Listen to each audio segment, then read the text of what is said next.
Hello all. இந்த லெசனில் வந்து நம்ம பார்க்க போகிறது வந்து செல். இது பயாலஜி செகண்ட் சீரீஸில் second lesson. This is something about us, please go through it. இந்த செகண்ட் சீரீஸில் ஆல்ரெடி நம்ம வந்து மைக்ரோ ஆர்கானிசம் லெசனை கம்ப்ளீட் பண்ணிட்டோம். இப்போ நம்ம பார்த்துட்ருக்கிறது செல் ஸ்ட்ரக்சர் அண்ட் ஃபங்க்ஷன்ஸ். இப்போ செல்னு எடுத்துகிட்டீங்கன்னு வைங்க, இட் இஸ் த, அதாவது செல்லு தான் வந்து basic unit of an organ வந்து செல்லு தான். அதாவது எல்லா விதமான ஆர்கனுமே வந்து செல்லால் தான் மேட் ஆகிருக்கும். இந்த செல்லை டிஸ்கவர் பண்ணவர் வந்து ராபர்ட் ஹூக்.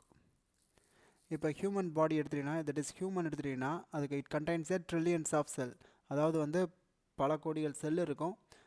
ஸோ வந்து ஹியூமன் பாடிங்கிறது வந்து பார்த்திங்கன்னா மல்டி செல்லுலர் ஆர்கானிசம்.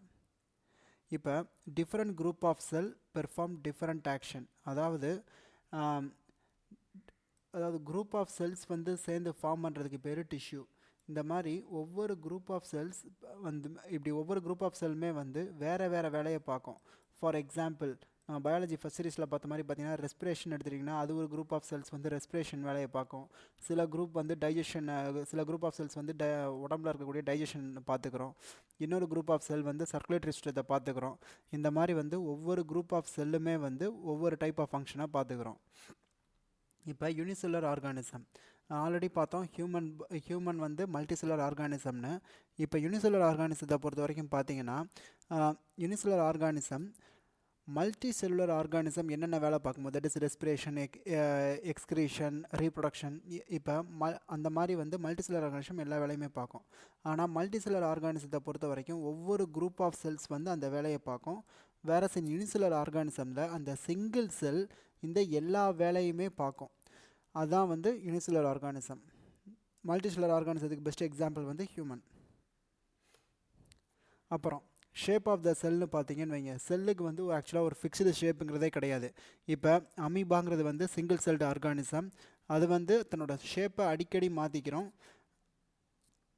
அதே மாதிரி பார்த்திங்கன்னா ஹியூமன் பாடியில் WBC, that is white blood corpuscles, இதுவுமே பார்த்திங்கன்னா தன்னோட ஷேப்பை அடிக்கடி மாற்றிக்கிறோம். இதில் நோட்டபிள் பாயிண்ட் என்னன்னு கேட்டிங்கன்னா, WBCங்கிறது வந்து இட் இஸ் ஜஸ்ட் ஏ செல், அது வந்து ஒரு ஆர்கானிசம் கிடையாது.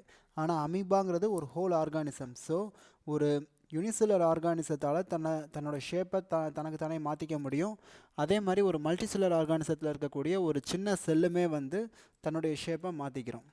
இப்போ டிஃப்ரெண்ட் ஷேப்ஸ் ஆஃப் த செல், அதாவது ஒவ்வொரு ஷேப் ஆஃப் த செல்லுமே வந்து அது பண்ணக்கூடிய ஃபங்க்ஷனுக்கு ஏற்ற மாதிரி அதோட ஷேப் வந்து மேட் ஆகிருக்கும்.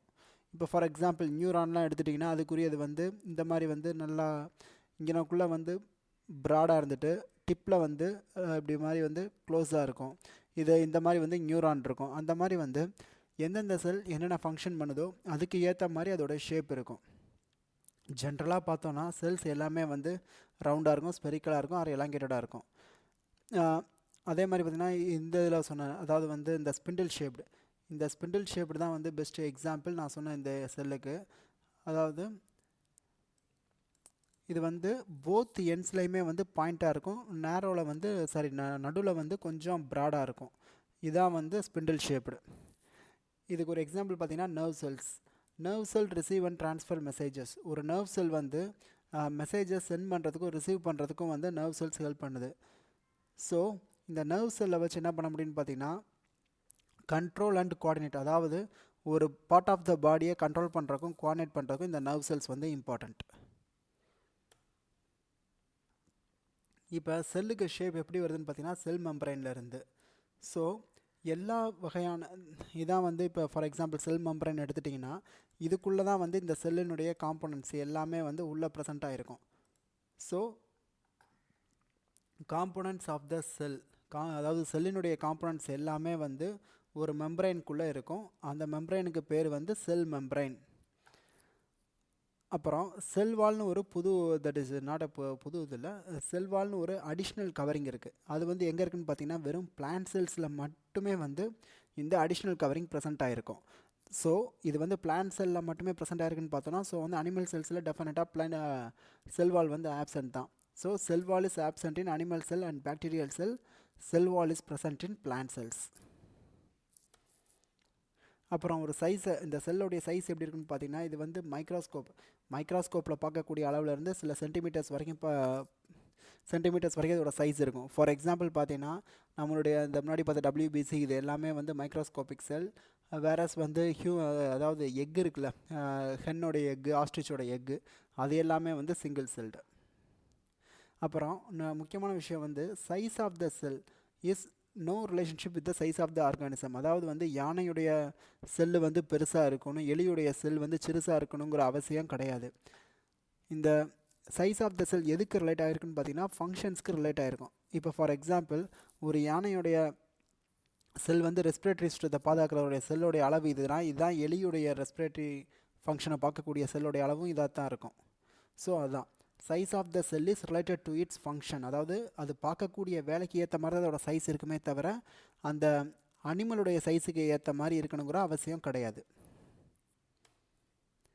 இப்போ செல் ஸ்ட்ரக்சர் அண்ட் ஃபங்க்ஷன்ஸ் பார்த்தீங்கன்னா, அதாவது செல்லு குரூப்பாக இந்த டயக்ராம் ஞாபகம் வச்சுக்கோங்க. Group of cells forms the tissue. அப்புறம் நிறைய டிஷ்யூ சேர்ந்தது ஒரு ஆர்கன், நிறைய ஆர்கன் சேர்ந்தது ஒரு ஆர்கன் சிஸ்டம், நிறைய ஆர்கன் சிஸ்டம் எல்லாம் சேர்ந்தது தான் வந்து ஒரு ஆர்கானிசம். ஸோ இந்த ஆர்டரை வந்து ஞாபகம் வச்சுக்கோங்க. Cell, tissue, organ, organ system and organism. இப்போ ஒரு செல் ஸ்ட்ரக்சர் அண்ட் ஃபங்க்ஷன்ஸ் பார்த்தீங்கன்னா ஒவ்வொரு ஆர்கன் இந்த ஆர்கன் சிஸ்டம், அதாவது ஒவ்வொரு ஆர்கன் இந்த organ system perform different function.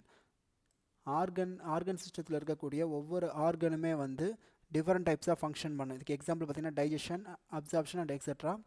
அப்புறம் ஒவ்வொரு ஆர்கனுமே வந்து ஃபர்தர் டிவைட், அதாவது இன்னும் திரும்ப ஸ்மாலர் யூனிட்ஸாக டிவைட் ஆகிருக்கும், அதுக்கு பேர் டிஷ்யூஸ். அப்புறம் ஒரு டிஷ்யூங்கிறது என்னென்னு பார்த்தீங்கன்னா group of similar cells. So இந்த order cell, tissue, organ, organ system, organism, இதை ஞாபகம் வச்சுக்கோங்க. That's it for today guys. Do subscribe to get more lesson. Spread the word in your comfort zone. Please share பண்ணுங்கள் so that இந்த இப்படி ஒரு channel இருக்குங்கிறது எல்லாருக்குமே வந்து தெரிய வரும். ஸோ அவங்களும் லேர்ன் பண்ணுவாங்க. Spread the word in your comfort zone. Thank you guys.